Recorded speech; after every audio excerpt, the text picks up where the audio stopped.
Hey guys, it's Atticus, and I'm back with you with another replay. So today we're changing it up, and I'm going the Tomb Kings. I'm actually fighting one of my buddies named Juggy Jesus. He's a really good opponent. We played several different games, and he was able to win some, and I won some. And this was a really good game. I really enjoyed. So as you can see here, we're playing on a really big map here. And for my build, we're just going to go ahead and pause it real quick.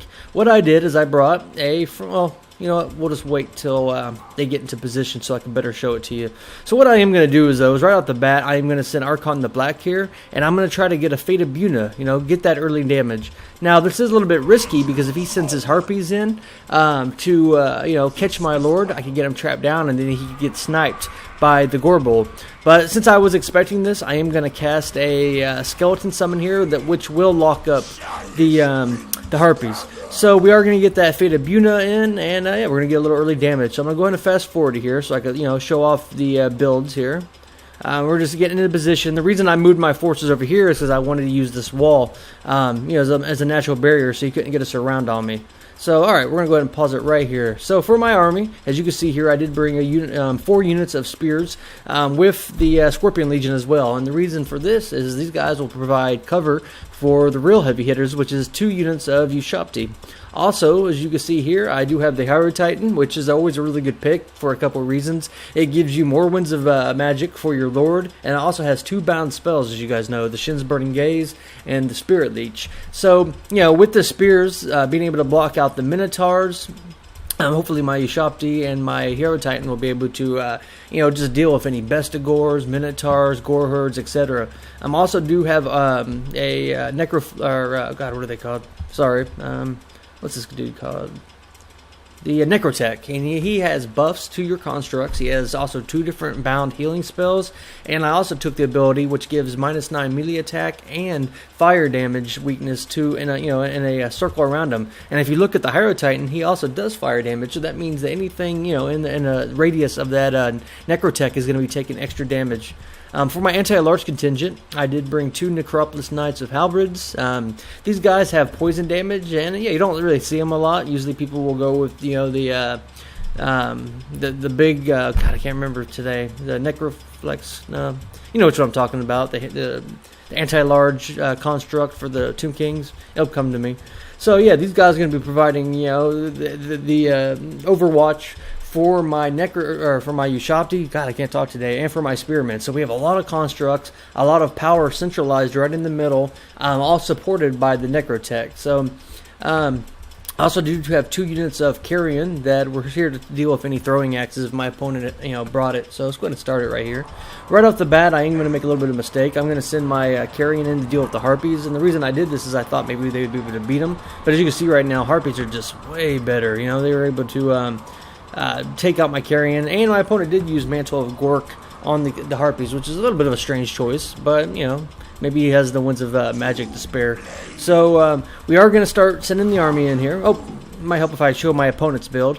So for my opponent's build here, he did try to do a little bit of a conclave. You can see here, he brought 1, 2, looks like 3, 4, 5 units of Gore, and these are the ones with not the shields, so they're just straight, DPS dealers. He also has 2 units of Minotaurs with great weapons, and these guys, are the pretty much only option you have for dealing with large as the Beastmen. That's something they generally suffer from. He also does have, as you saw, I used my Fate of Buna on the Man Rippers, and these guys are really good, really high, weapons damage, melee attack, and defense. I think they're all in the 40s. Yep, 40, 44. So, yeah, these guys are real MVPs. Also has 2 Gorbolds, which are getting a buff in the next patch. They're actually getting the Juggernaut trait, a mass increase, so they won't, fly around like ragdolls. So, yeah, for his Lord choice, he did bring Malagor the Dark Omen.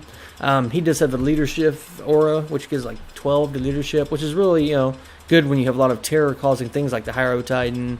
And I think the undead might have all caused fear anyways. So, alright, let's go ahead and start the battle here, guys, and see how it goes. So right off the bat, I am going to do individual orders for my army. You can see he's trying to surround me. So I'm just going to start, finding the most ideal engagements for my troops. So Spear here, Ushabti here. I'm going to send my Necropolis Knights in to deal with the Minotaurs of Grey Weapons, supported by the Spears, so they'll be getting that poison damage. And over here, you can see the same thing. He's trying to get that surround on me. I'm sending units that I know it's a good engagement for me, and I'm sending Necropolis Knights to deal with his anti-large, supported by Spears.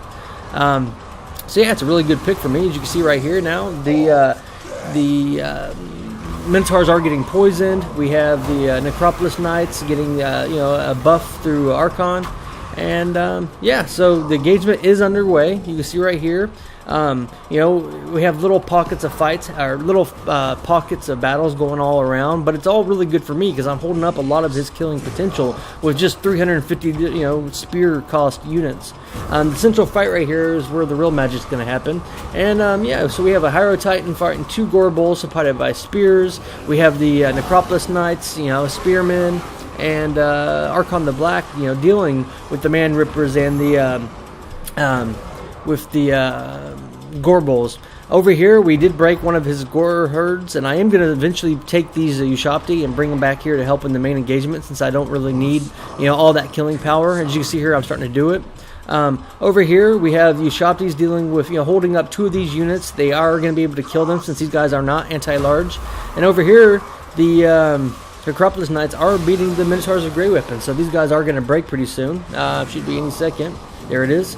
And yeah, so it's really coming down to the central pocket right here, the central battle. And we did break this one unit of Minotaurs of Grey Weapons. We have dealt with the Bestigors, and that's a combination of both the spells of the Hierotitan and Archon. So yeah, you can just see right here, this poor little Gorbal is just surrounded by so much anti-large, so he's not going to be long for this world. Carrion and the Harpies still are fighting up in the air. These guys have broken. We still have these 2 units being held up by one Gore Horde, Ushopti, which is good because what are these, 550 versus a 900 Ushopti? Over here, Spear being held up for a 550 unit, so it's all working good on me. Good for me. I am going to send the Ushopti and Archon after Morgor. We don't want him regrouping with this little army if possible. And I am going to send a little Spear unit here to chase off these guys. I don't want them coming back because they are a big threat. Over here, let's get a little cinematic action here. This Minotaur just gets, destroyed, by all this killing power of the Tomb Kings. So yeah, I am going to get a Shim's Burning Gaze over here on Malagor here pretty soon here. You will see it. I am going to send the army here to assist with these guys. Now, this is the last little pocket, the only really threat to my army. And we should be getting that Shin's Burning Gaze here any second. Yeah, here it comes. This is really cool. Boom! And, keep in mind, guys, that's just free damage, so that's not costing me any winds of magic. And if we get a bird's eye view, he has broken off these 2 little guys. He's trying to pull his units back. And as you can see right here, the Gorbal is trying to get into Archon, so I'm going to send a unit of spears here to intercept it and, keep my lord from getting, destroyed. Over here, the Hierotitan has gotten into the battle. You can see the spearmen are dealing with the Gorbal now, who has cast Deadly Onslaught. And yeah, the Hierotitan, we got the Necrotech minus that -9 melee attack, -9 melee attack, which is bringing these guys to 32. The Necropolis Knights, and it's just too much for him. Everywhere he goes, you can see there's just no answer he really has for all the my constructs. My Necropolis Knights are going to send the Gorbal flying again. I am going to use one of my skeleton summons here too, just to hold these guys up with the support of Archon. And if we pull back, guys, yeah, so these spearmen are just chasing off the Man Rippers, where I do get a Spirit Leech off on the Gorbal here, which should break him. And yeah, the Hierotitan and the Necrotech are going to deal with Malagor. So, it was a good game. It was a little bit different. This cast, at least by starting it like I did. As for my build, it worked exactly how I thought. There was a lot of good synergy between each unit. Each different unit complemented the other one. So the spears were able to, keep out the Minotaurs of Great Weapons. The Ushopti were able to fight, Gore, which is a good matchup for me. Hierotitan, he didn't really have an answer for it the whole game.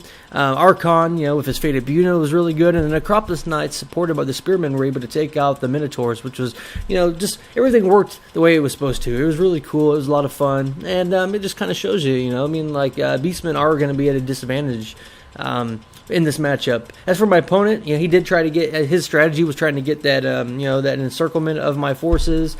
But I was just able to, I spotted that early on. I was able to get my men in position, and I was able to pretty much dictate the course of the battle by choosing the engagements that I wanted. A spearman to hold up a Gore, Ushopti to deal with things that aren't anti-large. My Necropolis Knights to deal with Minotaur supported by spearmen. So it just worked really good. And it was a lot of fun. So good game to my buddy Druggy Jesus. It's always a pleasure fighting you.